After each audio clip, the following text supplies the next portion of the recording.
Good morning everyone.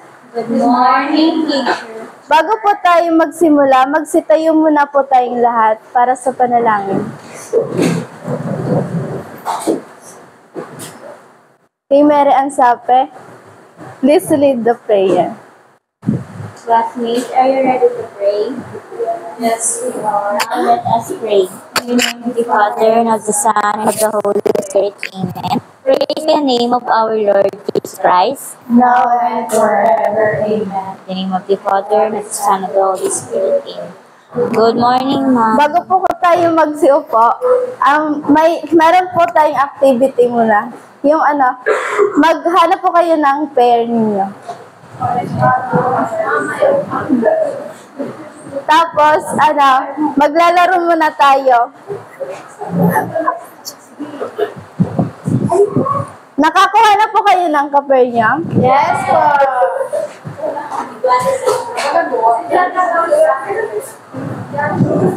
Ang gagawin po natin is, kapag sinabi ko po na, tap, magtatap po tayo dito sa, sa table. And pag sinabi ko na po clap, magka-clap po tayo. And pag sinabi ko pong pen, kukuhain niyo po yung, yung pen niyo sa,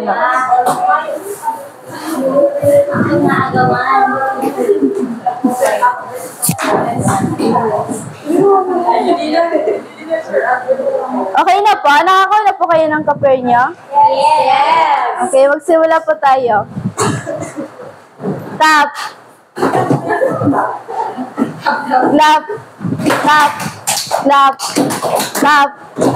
Pen. Okay na po. Pwede na po kayong maupo.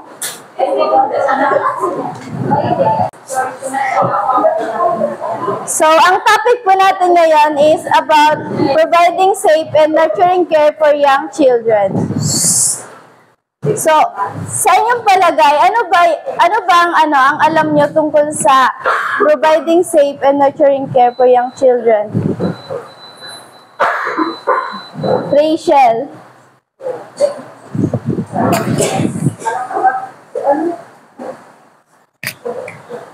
What is the importance of providing care?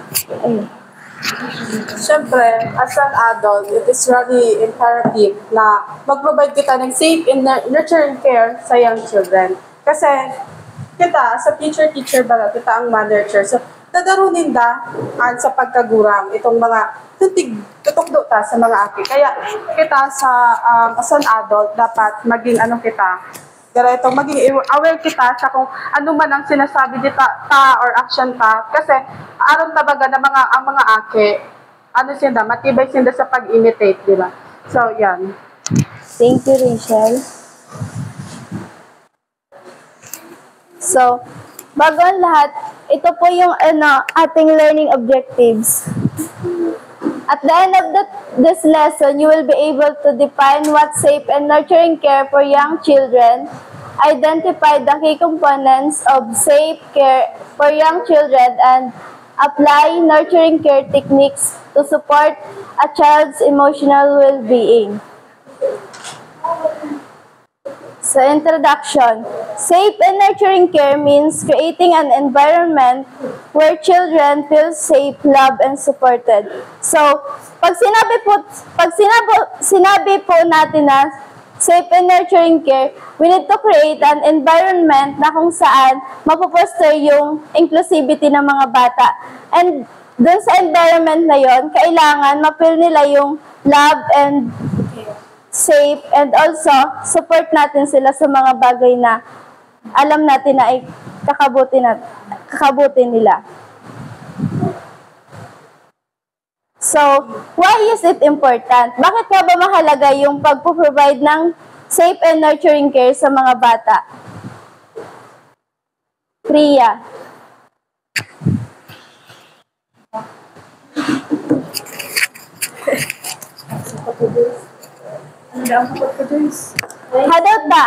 Bakit mahalaga yung pagpo-provide ng safe and nurturing care sa mga bata? Siyempre, tangaling mas yan, garo ang nila, mas nila, mas ma-nurture sinda, and so, nila, halimbawa, mas nga ni mas magdakula sila ning tultol na dai sindaw tong araw kang iba na garo napapabayan garo ayo nga ning mas ang safety nila. Okay, thank you po. So, this type of care is crucial because it helps children grow, learn, and develop properly. They need both physical safety and emotional support to thrive. So, alam naman natin na yung care is very important, lalong-lalo na sa mga bata. Kasi dahil doon, natutulungan natin sila as they grow, natututo sila sa kanilang paglaki. And also, kailangan din nila yung guidance natin para sa physical, hindi lang para sa physical, kundi para din sa emotional.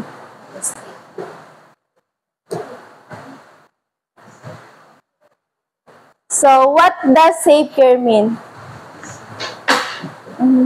Christine, please read po. Safe care involves ensuring a child is protected from physical harm and danger. Example, child-proofing the home, using outlet covers and locking cabinets to prevent children from accessing harmful items like cleaning products or sharp objects. Thank you.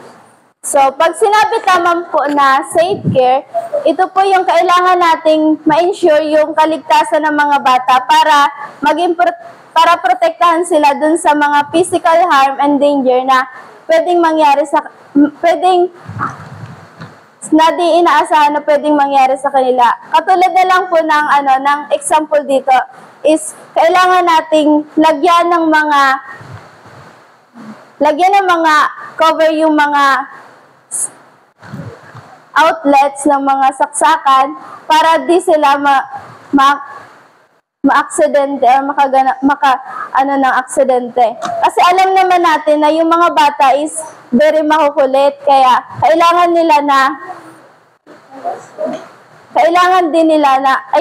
natin na as a guidance, kailangang protektahan sila or ilayo natin sila sa anumang kapahamakan. And what does nurturing care means? Ate Judy.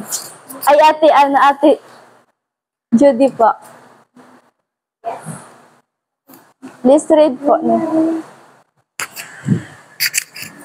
Once upon a Ayun. nurturing care is about offering emotional support, love, and affections to help children feel secure and valued. Example, comforting a child when a child is upset or scared. The caregiver hugs them and assures them everything will be okay. So, di ba, kita as a parent, or for me as a parent, kailangan talaga yung nurturing care sa bata. Kasi, habang maliit pa sila, kailangan natin i-show sa kanila na importante sila. Then also, yung pahalagahan nila talaga, ning mahalaga. Then also, for example, yung bata talaga takot siya, kailangan mo siyang i-comfort para naman yung emotional niya hindi maapektuhan. Kasi at that time kasi, pag ang bata hindi mo kinomfort, then also nag-sink in yun sa utak niya na lagi siyang takot, parang maapektuhan yung socio-emotional niya. Okay, thank you po, Ate Judy. So, pag sinabi po naman natin na nurturing care, ito po yung kailangan nating iparamdam sa kanila yung love and kailangan ding maramdaman nila yung support natin sa kanila para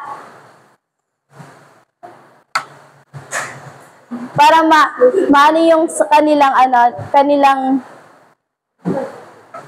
self-confidence.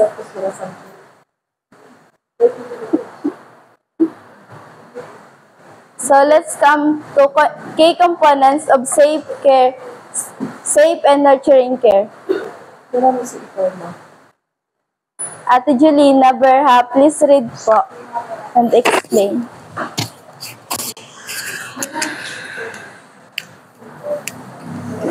So, physical safety. Safety is essential to prevent accidents and injuries, especially in environments like homes and daycare centers. Example, child-proofing the home by securing furniture, covering sharp corners, and keeping harmful chemicals out of reach. So, to prevent po ang accidents and injuries is sa mga young learners or sa mga young child, ano talaga siya, crucial talaga, lalo na pag-abot sa physical safety kang sarong aki.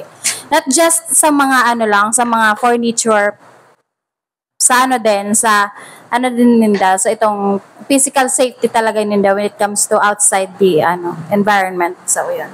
So, thank you po, Ate Jo. So, pag sinabi po natin na yung physical safety, kailangan po natin na as a guidance, kailangan kapag iiwan natin yung mga bata sa isang lugar, kailangan siguraduhin natin na safe sila and maiwasan yung mga aksidenteng pwedeng mangyari.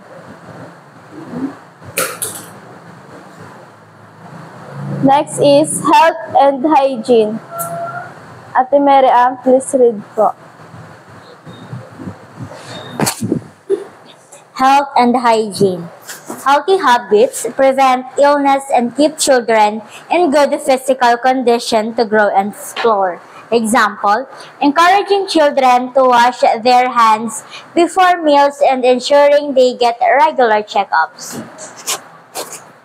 So, when we say health and hygiene, it comes to nurturing a child. So, pag sinabi ko yung health and hygiene, itong garong, it prevents them from the illness, sabi nga ni Jan. So, kapag papukdan tanin tama, tamang itong cleanliness or sa hawak baga, sa ano kang hawak ng aki. Sa mga simple thing like for example, mag-toothbrush nga araw ka yan, mag-wash ng hand before mag-eat and after mag-eat. And ito baga mga, sabi nga sa domain, itong mga self-help domain, let the child learn simple health and hygiene. As by that, so when they grow up, daradara ninda ito din ng mga healthy habits na ito din. And because of that, nasi-secure si health condition ninda. It keeps them away from any diseases or any illness that can destroy their health. So yun. That's why it's very crucial or important to teach children about health and hygiene. Okay, thank you po. So, tama nga po yung sinabi ni Ate Mera na kailangan natin na as a guidance, kailangan natin yung turuan yung mga bata ng mga healthy habits para malayo sila sa anumang mga sakit na pwedeng makuha. And emotional support, please read Mary Jail. Emotional support. Children need to feel love and support emotionally to develop trust and confidence. Example, spending time with the child, listening to them, and comforting them when they feel scared or sad. So, kailangan din nila ng emotional support para mapin nila yung love. Kailangan ipaparamdam natin sa kanila yung pagmamahal natin para makabuo sila ng trust and magkaroon ng self-confidence.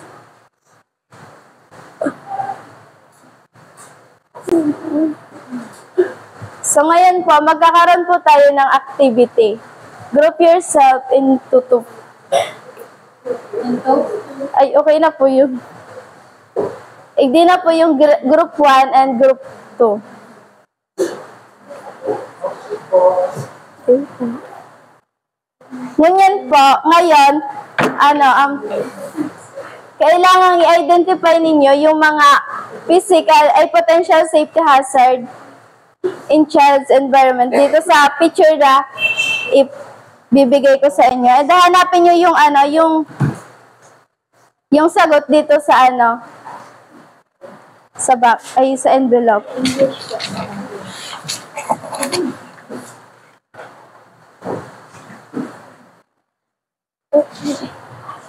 Group 1 and group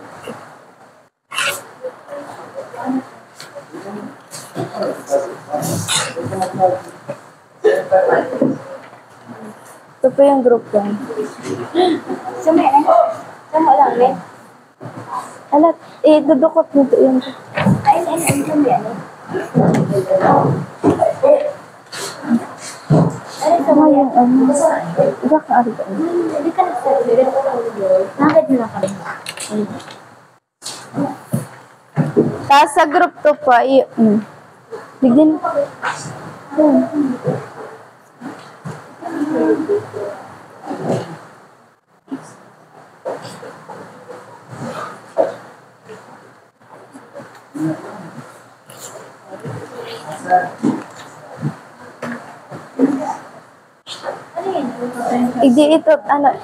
Igdi na kung maghiling ta, naputol kaya ako. Naputol ta.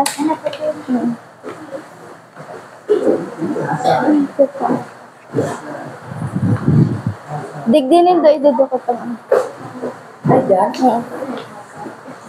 Tapos, idudukot mo dyan ang kung arin dyan ang nahilingin dong potential asset.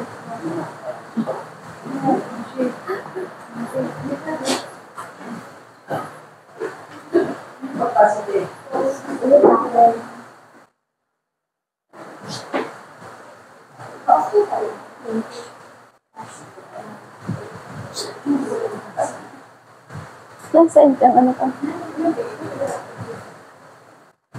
Thursday. Kasoy, pa-off na tayo.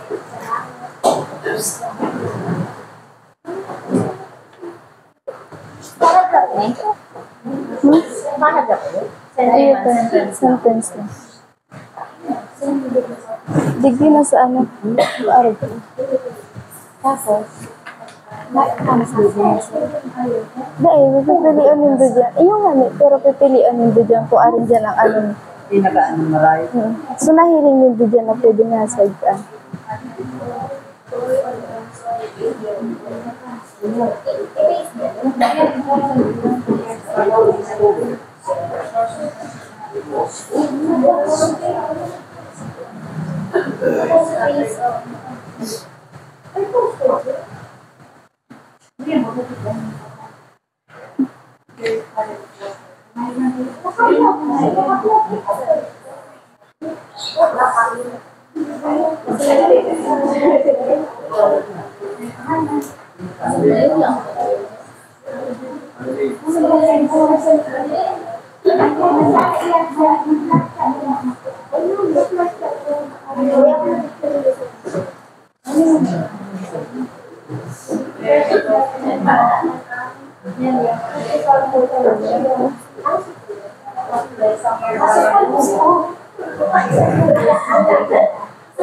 po, pwede ba agad?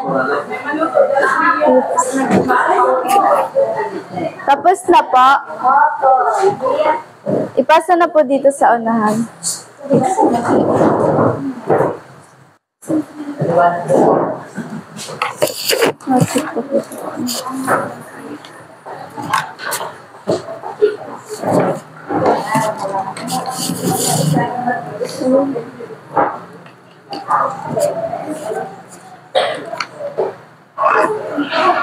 So ngayon, alamin natin yung kung tama yung mga sagot ninyo.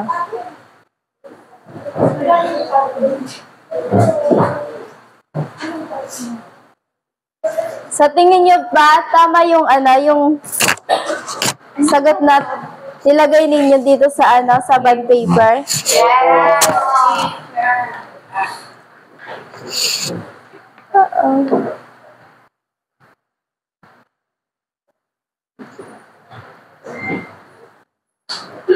So, ngayon po, let's come on the importance of safe and nurturing care. Physical safety protects children from harm and accident like falls or burns. Example, keeping dangerous item like scissor or cleaning products out of reach. So, pag sinabi po natin na physical safety, kailangan po natin na yung mga bata is mailayo natin sa anumang kapahamakan. Kaya, kung may mga matatalim na mga bagay or products cleaning products na kailangan nating ilayo sa kanila para maiwasan yung mga accidents. And emotional safety helps children develop healthy relationship and strong self-esteem. When children are reassured after being scared or upset, they feel safe and loved. So, dito naman po, matutulungan natin yung kailangang iparamdam natin sa kanila yung yung love sa kanila. Dahil matutulungan natin sila para ma-boost yung self-esteem nila and also maramdaman nila yung safe and love.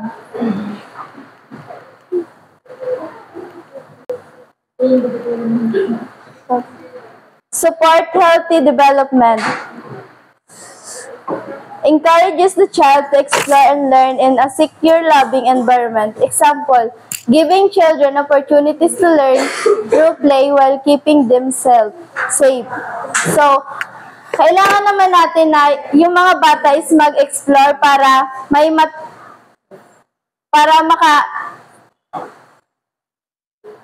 bigyan natin sila ng opportunity para maglaro, para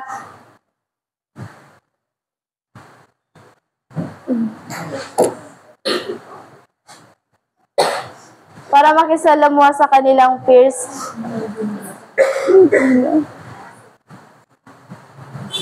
Conclusion. Safe and nurturing care is combination of physical protection and emotional support, both of which are necessary for children to grow into confident and healthy individuals.